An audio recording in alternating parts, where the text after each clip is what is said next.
జై rebel star.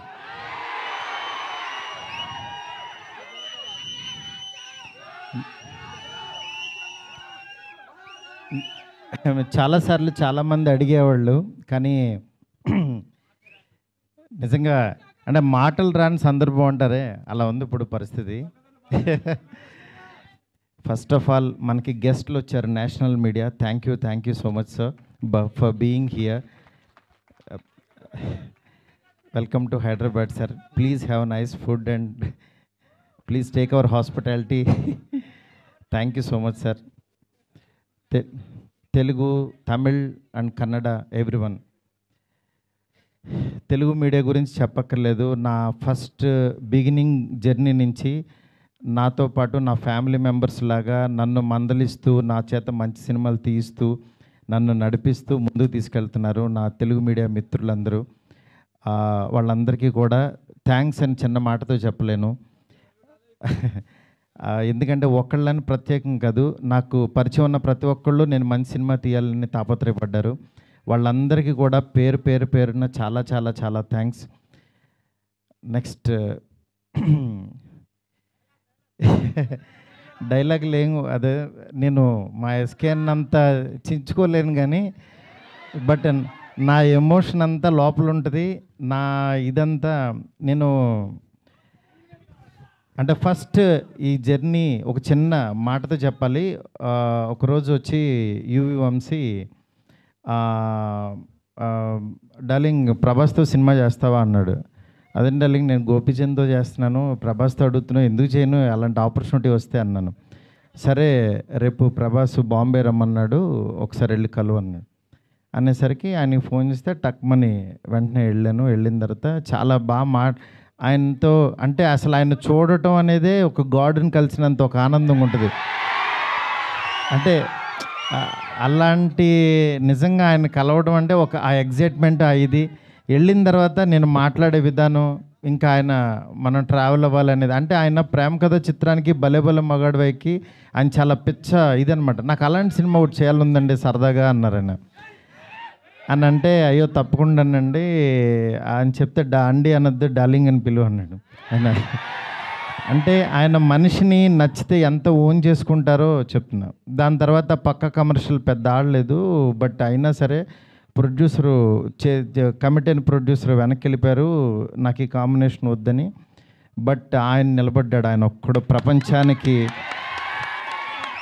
నేనన్నాను నేను కూడా యాక్చువల్గా వద్దులే ఇలాంటి పరిస్థితుల్లో ఎందుకు అని ఒక మెసేజ్ పెట్టేద్దాం ఆయనకి, డార్లింగ్ మనం తర్వాత చేద్దాము పోనని నేను మెసేజ్ పెట్టేద్దామని ఫోన్ తీసి వంశీకి చెప్పా, డార్లింగ్ ఎందుకు ప్రభాస్ గారు ఆయన దీనిలో ఉన్నారు, నాకున్న ఇప్పుడు దీనికి కరెక్ట్ కాదు, ఇలాంటి టైంలో నేను కూడా చేయలేను, నేను ఏదో తేజుతోనే ఇట్లా వెళ్ళిపోతాను అన్నా.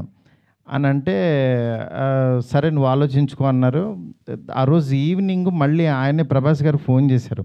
ఫోన్ చేసి డార్లింగ్ నువ్వు చెప్పింది అది బాగుంది, ఇది చాలా బాగుంది, ఇది అదిరిపోయింది అన్నారు. ఈయన ఇంత నమ్ముతున్నాడు ఏంటి అసలు నన్ను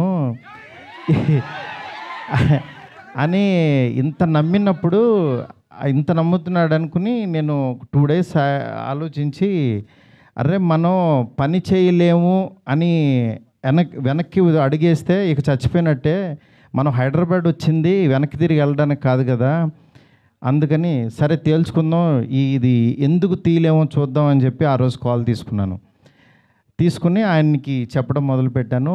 దాని తర్వాత అలా ఈ రాజ్యసభ ఇలా అయింది. ఈలోపు యాక్చువల్గా పాపం ఫ్యాన్స్ మీ అందరికీ చాలా ఎక్స్పెక్టేషన్ ఉంటుంది. దానివల్ల ఈ కాంబినేషన్ కరెక్ట్ కాదేమో, ఎలా ఉంటుందో, అసలు ఈ కామెడీ ఎలా చేస్తాడు, ప్రభాస్కి ఒక ఇమేజ్ ఉంది, ఇలాంటివన్నీ చాలా డౌట్లు ఉండే అందరికీ మీకే కాదు అసలు మా ఇంట్లోనే డౌట్లు ఉంటాయి, ఏం నిజంగా నువ్వు ప్రభాస్తో తీస్తావా అని. కానీ నేను నా పెన్ను నా టేబుల్ కూర్చుని, నేను ఒంటరిగా కూర్చుని అలా దాని వైపు చూస్తూ ఎందుకు రాయలేం, ఇలాగే కూర్చొని రాసిన వాళ్ళు చాలా అద్భుతాలు చేశారు, ఎందుకు అవ్వదు అని కూర్చొని రాయటం మొదలుపెట్టాను. అదే ఇవాళ రాజ్యసభ అయింది. నేను అంటే ఈరోజు చాలా ఎమోషనల్ డే, ఎందుకంటే అందరూ పాపం ప్రభాస్ గారిని మారుతితో అవసరం ఈ టైంలో అది ఇది నేను చాలా అడుగుతూ ఉండేవాళ్ళు, కానీ ఆయన మీరెవ్వరూ చూడండి, నేను తనలో ఒకటి చూశాను, మీరు వదిలేసేయండి అనేవాడు. అంటే ఆయన ఆయన ఇవాళ ఇది టీజర్ లాంచ్ అవుతుంటే రాత్రి 2 o'clock ఫోన్ చేసి ఒక హాఫ్ అన్ అవర్ మాట్లాడాడు. ఆయన ఫోన్ చేసి, డార్లింగ్ ఇది డార్లింగ్, అను చూసా డార్లింగ్ ఇలా అని, ఏంటి మీ మీమ్స్ అన్నీ ప్రతి ఒక్కటి షేర్ చేశాను ఆయనకి. మీరు ఒకసారి ఆయన క్యాప్ పెట్టుకుని వెళ్తే రెబల్ గాడ్ పొద్దున్నే లెక్కగానే రెబల్ గాడ్ని చూపించావు, చాలా థ్యాంక్స్ అని ఎవరో పెడితే ఆ లుక్ ఆయనకి షేర్ చేసి చూపించాను. ఎందుకంటే మీ ప్రతి ఒక్కటి నాకు ఎస్కేని చూపించి వస్తుంది, ఎస్కేని దగ్గర నుంచి నాకు వస్తుంది, నేను ఆయనకి చూపిస్తా. ఇది ఒక ప్రాసెస్ అన్నమాట మాది.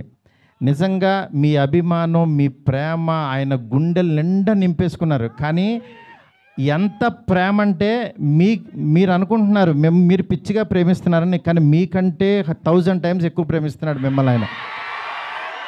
ఆయన కనపట్లేదని ఏదో చిన్న డిసప్పాయింట్ ఉండొచ్చు, కానీ మీకు బెస్ట్ ఇవ్వడం కోసం రాత్రి పగలు ఎంత తాపత్రయపడతాడో నేను కళ్ళారా చూస్తున్నాను.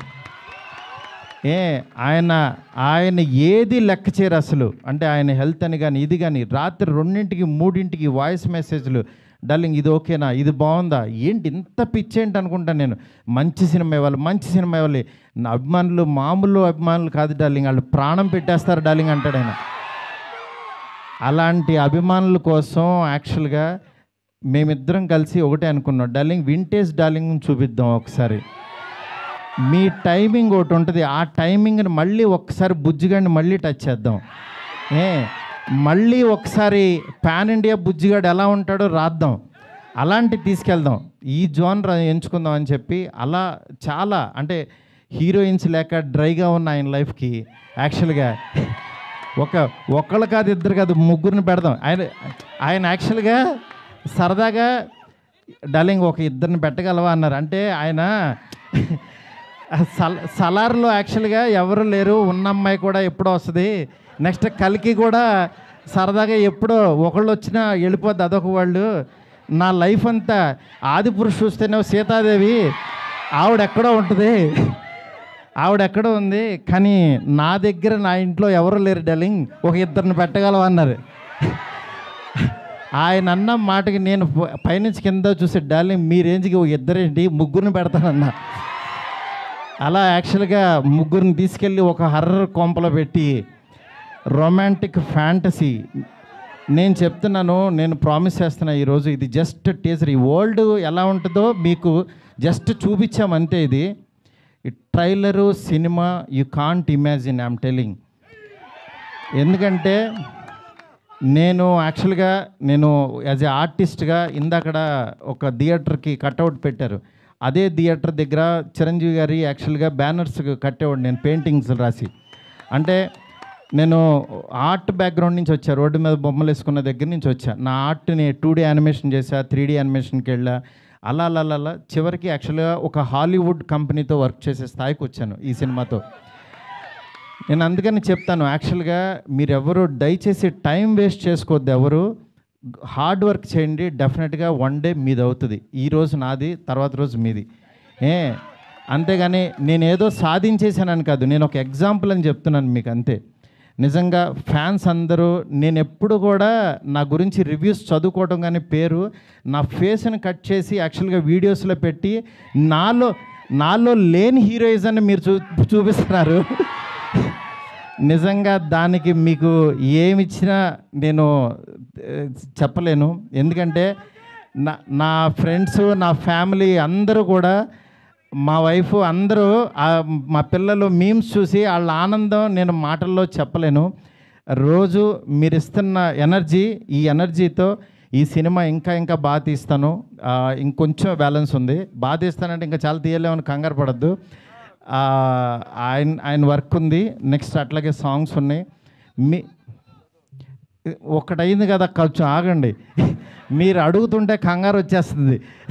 ఎందుకంటే ఎప్పుడు ఏం వదలాలో అవి వదులుతూ మీకు ఇదే రేంజ్ క్వాలిటీ కంటెంట్ ఇవ్వడం కోసమే కష్టపడుతున్నాం, టైం తీసుకుంటున్నాం.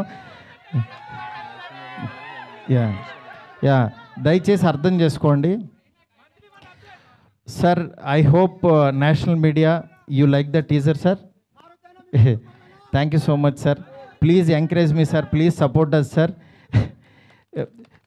You are coming such a long way sir. Thank you so much. ఇంకేం చెప్పాలో అర్థం కావట్లేదు. నేను మీకు మాట ఇస్తున్నాను, మంచి సినిమా ఇస్తున్నాను. మంచి సినిమా అంటే మీరు కోరుకునే ప్రభాస్ గారిని ఎలా చూడాలనుకుంటున్నారో ప్రతి క్షణం ఆయన్ని అడ్మైర్ అయ్యి చూస్తారు. ఎందుకంటే నేను ఇంత తీసేసాను సినిమా, ఇప్పుడు దాంట్లోంచి క్రిస్పీగా మీకు బెస్ట్ ఇవ్వబోతున్నాము. Thank you so much. Thank you so much. Next నా టెక్నీషియన్స్ గురించి అందరికీ బాగా చెప్పాలి ఎట్లాగో, ఎందుకనంటే ఇంకా చాలా సందర్భాలు ఉన్నాయి. ఫస్ట్ ఆఫ్ ఆల్ నేను ఈ సినిమా ఈ స్టేజ్ ఇలా ఫినిషింగ్ ఇలా రావడం కానీ మెయిన్ కారణం ప్రభాస్ గారి తర్వాత ఓన్లీ వన్ పర్సన్, విశ్వ గారు. ఎందుకంటే విశ్వ గారు ఈ కాంబినేషన్ని ఎవ్వరూ నమ్మల, ఆయన నమ్మారు. ఆయన ఒకటే అన్నారు, సార్ బెస్ట్ సినిమా ఇద్దాం, మీరు ఏం కావాలంటే అది చేయండి. ఇప్పటికీ మేము అనుకున్న బడ్జెట్ దాటి ఎట్టెళ్తున్నా సరే ఆయన అస్సలు వన్ డే కూడా మమ్మల్ని డిస్కరేజ్ చేయకుండా మీకు బెస్ట్ సినిమా ఇవ్వడం కోసం కష్టపడుతున్నారు. డెఫినెట్గా ఈ సినిమా చాలా పెద్ద రేంజ్కి వెళ్తుంది. అది మాకు తెలుసు, ఏం జరుగుతుందో మేము చూస్తున్నాము. Thank you so much. Okay, మా డిఓపి కార్తిక్కి, అట్లాగే మా రాజీవన్ సార్కి, మా ఫ్రెండ్ ఎస్కేఎన్కి, నా లెఫ్ట్ హ్యాండ్ రైట్ హ్యాండ్ అన్నీ, అట్లాగే మా శ్రేయస్ మీడియా ఫ్రెండ్స్కి, శ్యామ్కి, సుజిత్కి, ఇట్లా ప్రతి ఒక్కరికి, మా మీడియా ఫ్రెండ్స్ వంశీ కాక అందరికీ కూడా చాలా చాలా చాలా థ్యాంక్స్. అట్లాగే ఇక్కడికి వచ్చిన తెలుగు మీడియా మూర్తి గారికి, నెక్స్ట్ నిశాంత్ గారు, అన్వర్, ఇట్లా జీవి గారు, ప్రతి ఒక్కళ్ళు, సురేష్ కొండరెడ్డి, చాలా చాలా థ్యాంక్స్ అండి. Thank you so much. Bye.